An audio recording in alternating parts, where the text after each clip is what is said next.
Okay, we're recording. Okay. You ready for today? Yes. So, hi. And hi. We haven't done any podcasts since we started packing. Oh, yeah.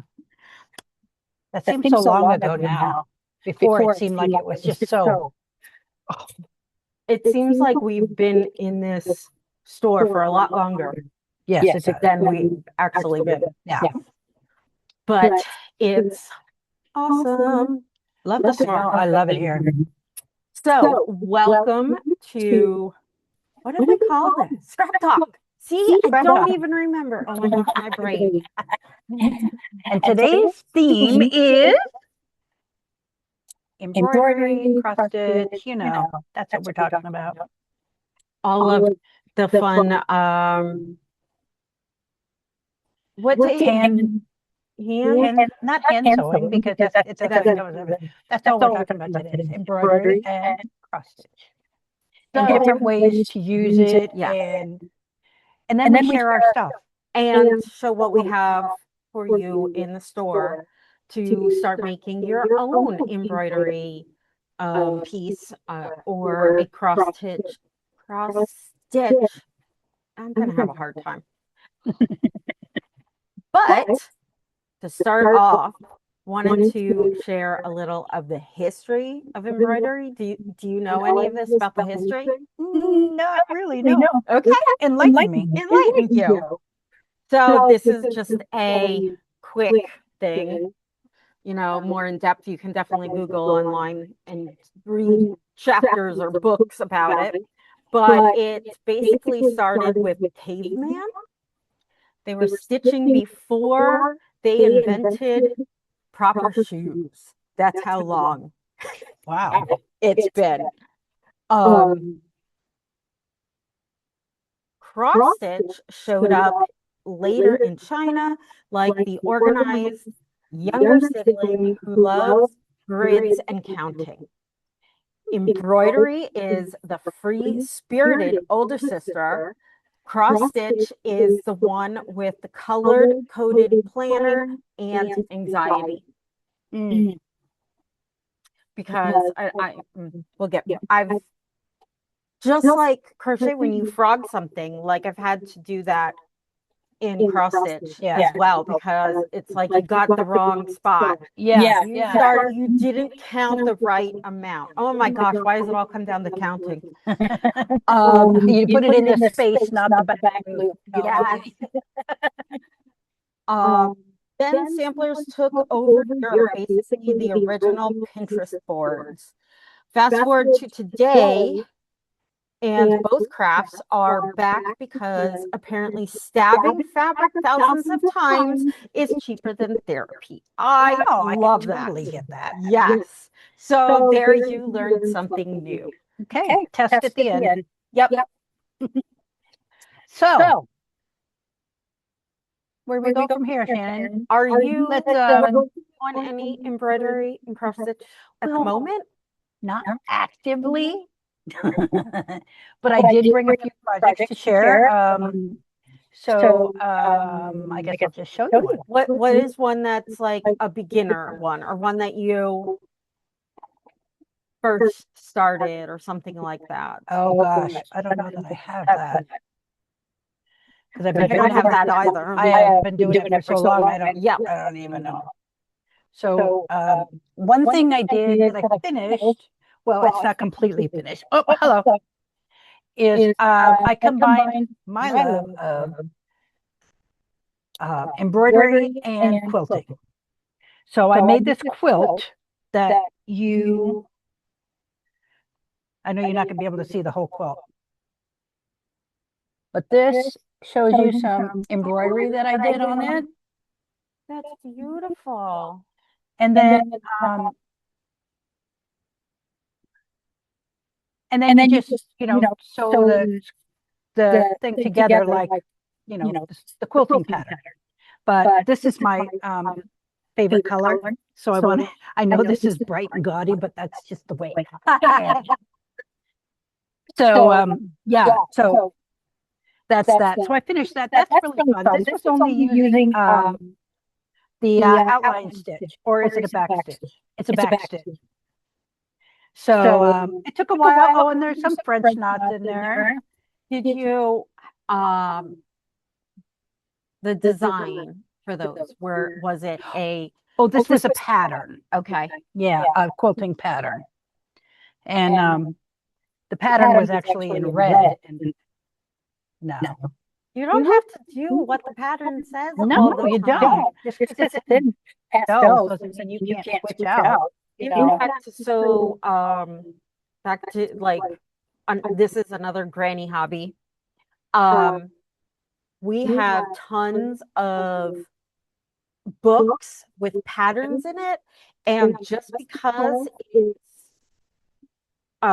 in some colorway, or like you can take a part of that pattern out and just do that. Put it on something else. Yeah. And so we have like, oh my gosh, there's a ton of books and leaflets. And then you can pick out the floss colors that you want to use. Exactly. So think outside the box. Yes. And if you need help, just ask one of us. Yeah. One of the other things I brought, which was embroidery, is again quilting and sewing. I mean embroidery. Is I got this kit, and it is that's jars. Is that right side up? Yeah. Oh my gosh, that is so cute. So each month there is a jar. There's 12 jars, and it's done with the fabric solving. You know, the stick and stitch that we have. It's done with that. So you put the stick and stitch on here. The pattern's already printed on the stick and stitch. You sew it. Wait, I think I have one. Hold on. Yeah, right here. So this is the square that I'm going to be working on. So the pattern comes on this stick and stitch stuff. What does it say? Find your wings. Oh, love it. And then you just embroider on the colors on here. Then when you're done, you just rinse it, and this goes away. And then it's just on your fabric like the other one. So that's fun. I got this at, I can't remember the name of the place I got it, but anyway, that's going to be another quilt with embroidery. That's going to be beautiful. That's what I like to make. Awesome. So who knows what colors I'll be doing that in. So before I show any more of mine, what do you got, Shannon? So I have not done any recently. My mom and grandma were big cross stitchers. So looks blurry. Why does it look blurry? There you go. Whoops. Down there. Can you see me now? Yeah, I know, right? Wait, let me change my background if I can figure out how to do it. You'd think, oh, here.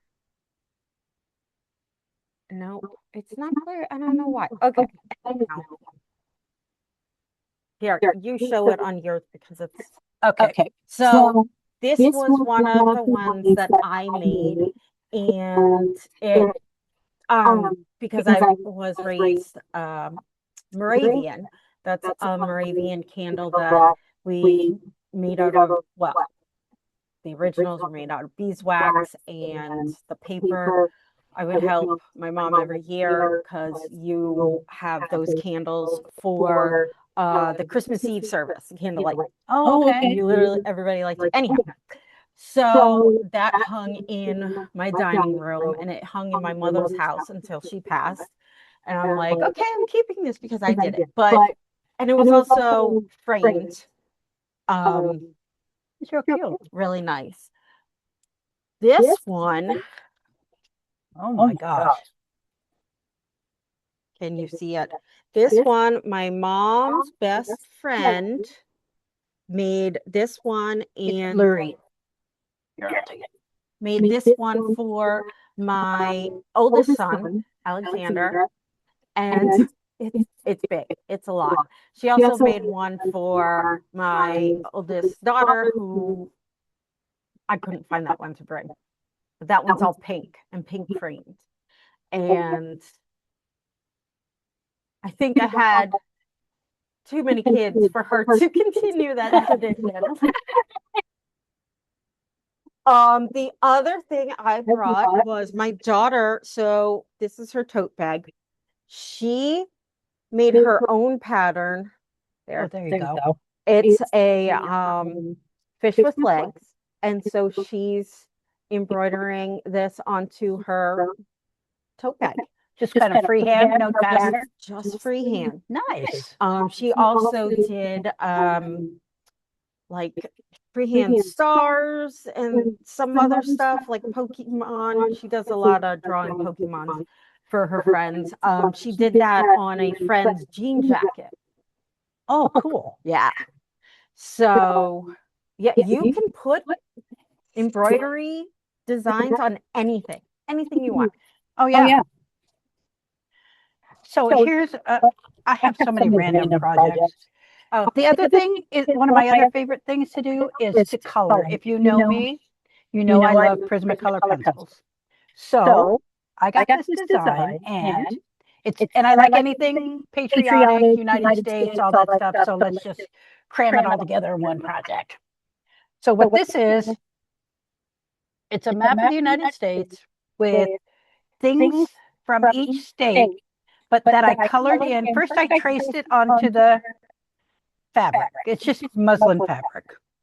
I traced it on, and then I colored things in with my Prismacolor pencils.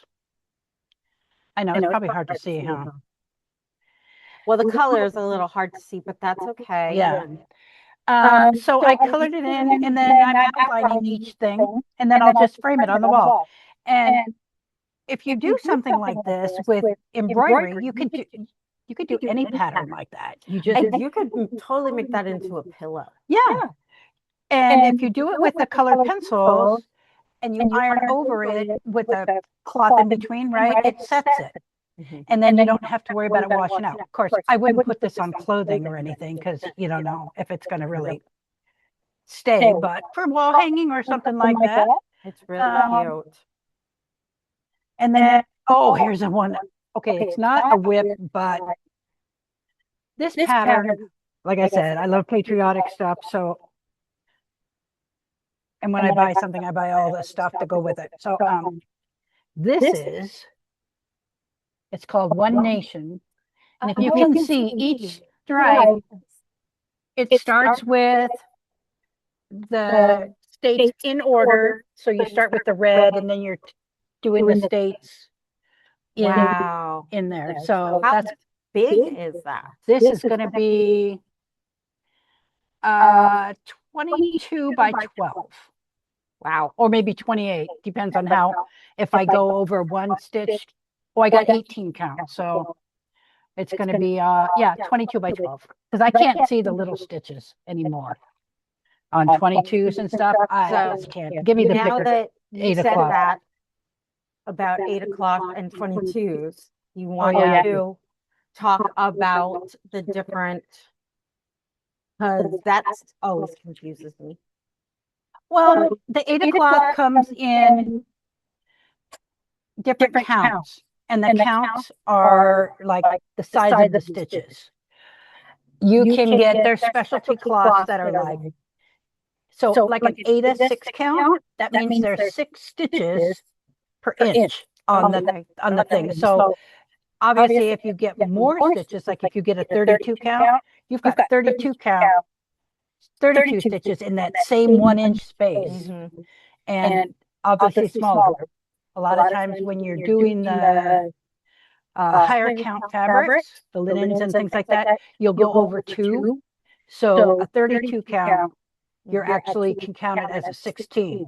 Okay. Because you're putting the stitches in half because you're doubling them. Does that make sense? Yes. Okay. So to pick the fabric that you want for your project depends on how big you want your project to be. So your project like this one,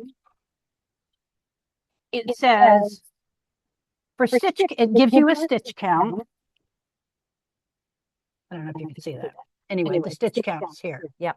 So your stitch count, you just figure it out. Okay, so 400 stitches on 14 to 20, 14 count is going to be 28 and a half by 15 inches, this project. The smaller you go, the smaller your project is going to be. So, and then it depends again, if you go over 1 or 2 stitches, depends on the size of your project. So you can do any design on any count of your Ada. It just depends on how big it's going to be. And that's for cross stitch. That's for cross stitch. For embroidery, you could pretty much you can do it on whatever you want. Yeah, embroidery you can put on jean fabric, you can put it on muslin, you can put just about anything. Yeah, and you just enlarge that by either doing it yourself or your copy machine or whatever it is. So that's the cloth and those materials. Then you need a hoop, which the size hoop goes from whatever size design you're working with. Right. I brought all different kinds of hoops. I brought a couple of hoops to show. And there's some hoops behind you. Yes. So, of course, everything's going to jam up. Here's one of the hoops. This one has a cover on it so that you don't get it dirty. But you put your fabric on. These come off. You put your fabric over the edge of this, and then you just clip this on, and that's how it holds your fabric in here. And these can, if you have different sizes of these, bigger, smaller, rectangular, whatever, you can put these things together to make whatever size. So I like these, and I like the cover things that go on there so that you're not holding onto your fabric and making it dirty. So and we have some of those in the store to buy. Yes. And here's a giant hoop. This is when I started my in 2024 my embroidery thing in 2024. So we can talk about this at another time, but because you see how far I got. Anyway, this is a big hoop. I think this is a 12-inch hoop, so it's big. We have round hoops, but I like these square rectangular type hoops. They come in a set of a bunch of different sizes. I like them because it's square. I don't know. It's a personal preference whether you like square or round. Square or round, or wooden or plastic or whatever you like. Sometimes so many options. So many options. Yeah. So that's, and we also have so behind Debbie there are we're sitting in the embroidery and cross stitch area of the shop. So behind her is all kinds of hoops. She actually, do you see the flower that she made on the pegboard? Right there. It's so cute. And here's another kind of hoop. I like these hoops, even though they're round, because you can just squeeze this and then put it back on. You don't have to try to tighten the screw and do all that. That's probably nice for when your areas are kind of scattered. Yeah. Because you're moving it constantly. That would look. And that brings up another part of cross stitch is when you start, you're starting with a blank fabric, right? And you're going to the chart to read the chart. Are you team start in the middle, or are you team start in the corner? To me, it depends on what the design is and how the stitches are. If there's a lot of stitches up in the corner over here, I may start over there, and then I can count towards the next section. It depends on, I want to start in the middle, because once you find the middle, that's how I learned from my grandma and my mom. That's how I learned. Yeah, is you start in the middle, because then you have your middle stitch, and then you count out from there. Right. Also, if you did it, where's one of your current ones? Oh, there. So one thing that my mom always did was on the edges of all the fabric, whatever it was masking tape, so that it didn't fray while you're working on it. I do that sometimes. Is there a It better depends. thing than You know what? I think the smaller count Ada tends to come apart easier than the tighter ones, like when I do it like on 22 or whatever. Yeah. It doesn't come apart because I'm not handling it so much. Mhm. So Again, it's preference. Yeah. and by the way, when I was doing this one, I started out one layer of muslin and ended up doing two because you could see the stitches behind. Here's the back of my thing. Yeah. You could see the stitches behind, and I didn't like that, so I just doubled it. Whatever, it's your project. There's like no police that are going to come. And then, Debbie, the other tools that you need for cross stitch and embroidery are, if you look behind Debbie, there's all kinds of floss, which we have more, a lot more. Oh yeah, what's up there. It just hasn't gotten all out. right. And if you come in the store and you can't find something you're looking for, please ask. Because a customer came in the other day and they're like, "Oh, you don't have the color I need for this pattern." I was like, "Wait, just wait right here." And pulled out a box that had all different types of colors because we haven't unpacked everything. Right. Oh my God. How long do you think it's going to take us to unpack everything? I'm not even going to say. 5 This days is later. Speaking of the Ada cloth, this one is a cloth that I bought that was hand dyed, and I wanted something, again, stars and stripes, patriotic. I can't see once I do that. Can you see how the variation and the color, and it looks splotchy and whatever? Well, I like that. So I like it old fashioned. I like, it looks aged. Yeah. So you.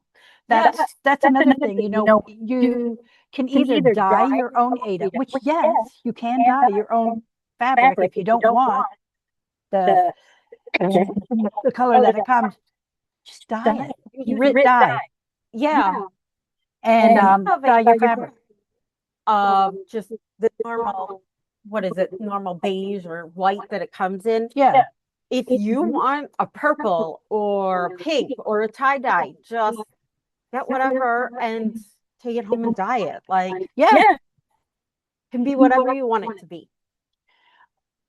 So when you're doing a project, I was the beginner, and I put everything in a Ziploc bag because it kept everything neat and tidy.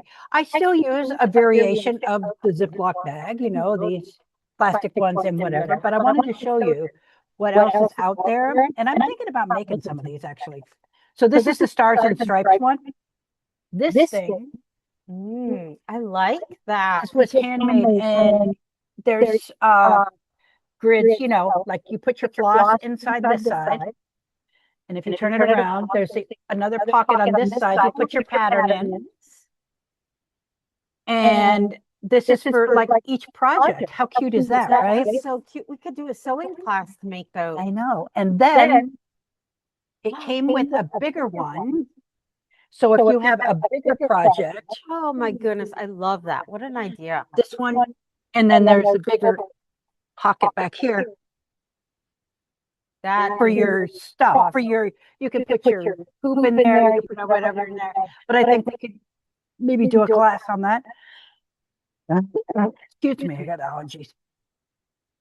So yeah, that's something fun. So yeah, and so do you, by the way, do you put your floss on those little paper plastic spindly things? Got them right behind you. Yeah, or do you put it on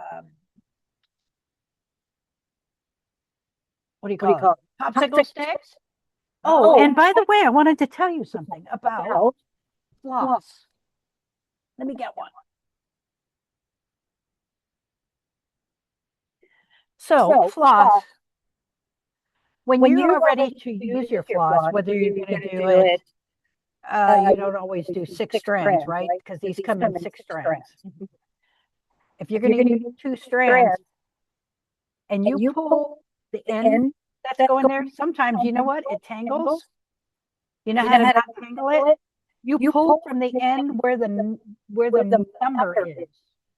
Oh. So if you pull from this one has the number on this end. Oh my goodness. So if you pull the thing out of that end, it's not gonna tangle. Wow. See, Tip of the day. yeah, that's one of the things you learn when you're doing it for a while. So yeah, and then you can just pull from that instead of rewinding your floss on something else. Wow. There's no preference. Yeah. So yeah. So other the floss that's that way versus the floss that's in the DMC in the circle things. What do you call that? Oh, what is the difference? Oops. I don't want to spill it. The pearl cotton. This is like for crewel embroidery. There's different weights of this. We have, I can't even find it now, a number 8, and then we have 10s, I think. 8 and 10 maybe.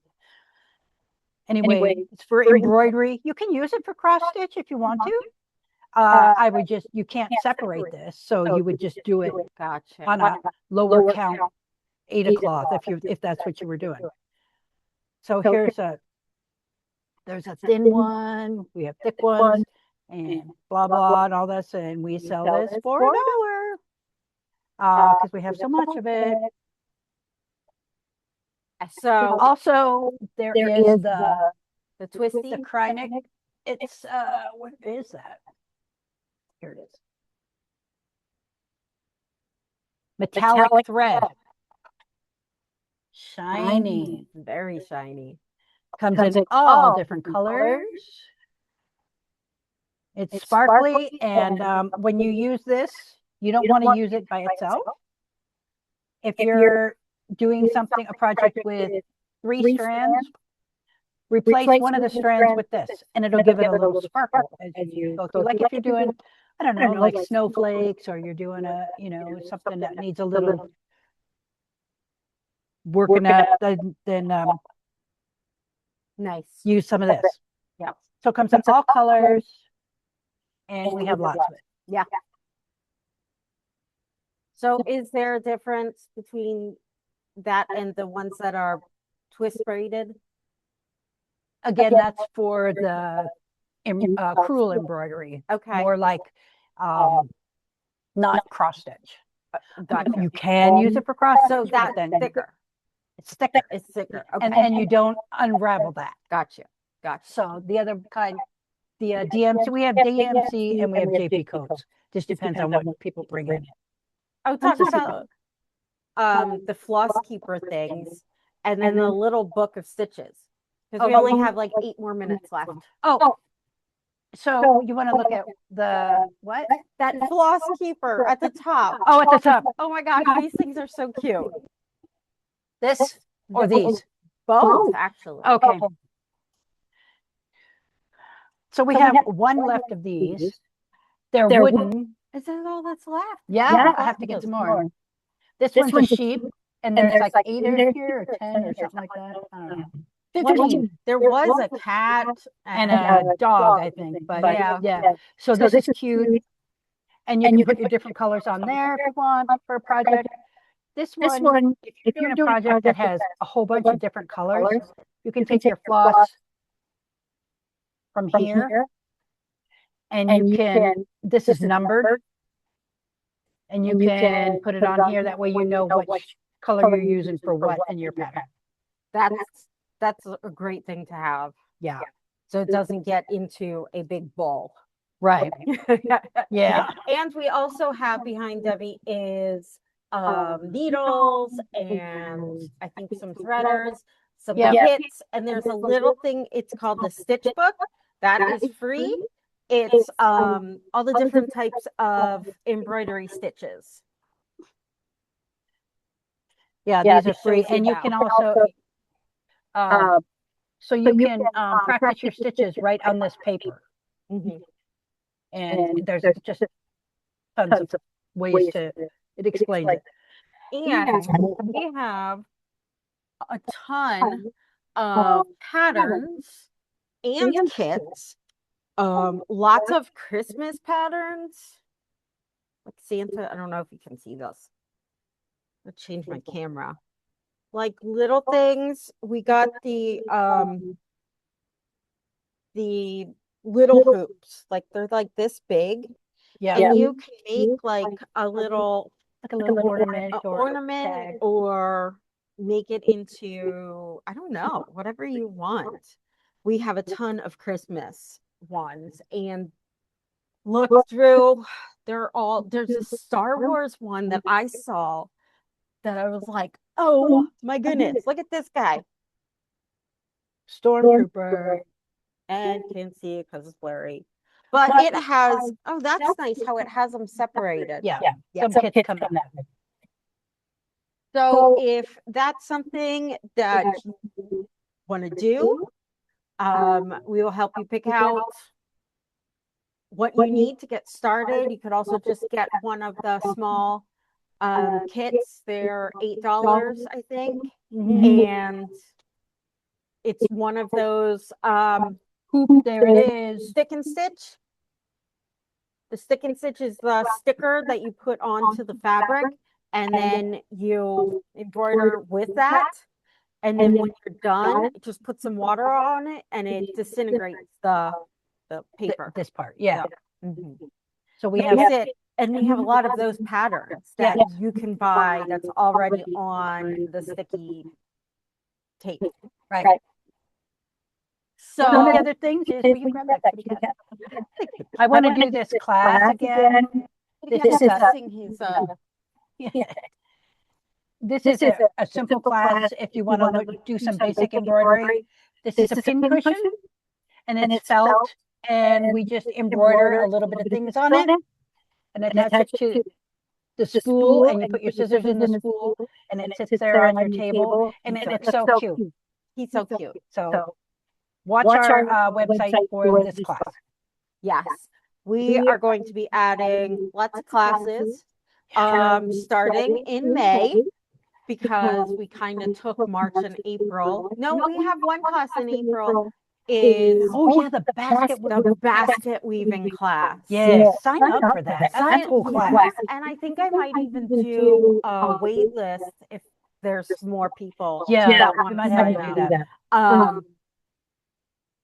Also, just keep looking at our social medias and website. We'll be putting on lots of different events. I know that summer's coming and people are traveling. So our events are usually small because it's easier to learn in a smaller environment. And it's easier for the teacher if they're helping 4 or 6 or 8, it depends on the craft, instead of a whole room of people. Right. We want to make it the best experience for you, not just have people in for a class. So yeah, that's what we are here for our community, right? We love our customers, and they're great. They are. I love seeing that at a busy time. I love seeing all their projects. Yes. It's like you ask, oh, what are you making with this? And then they get so excited. I know, and the phone comes out and we get to see everything. So it's the little things that get us excited. So we are going to end for today and start doing this more on a regular basis that like we had been doing. And kind of going around the shop, showing you different things. Yep. So we will see you online and see you in the shop at the new one, 1145 West Washington Street in Allentown. We are no longer on 19th Street. No. We have a much bigger, which doesn't seem like it's bigger on some days. I know. It is big, but it is a lot bigger and it is really nice. Yeah. So come stop by and check us out. Yeah. See you next time. Bye. Bye.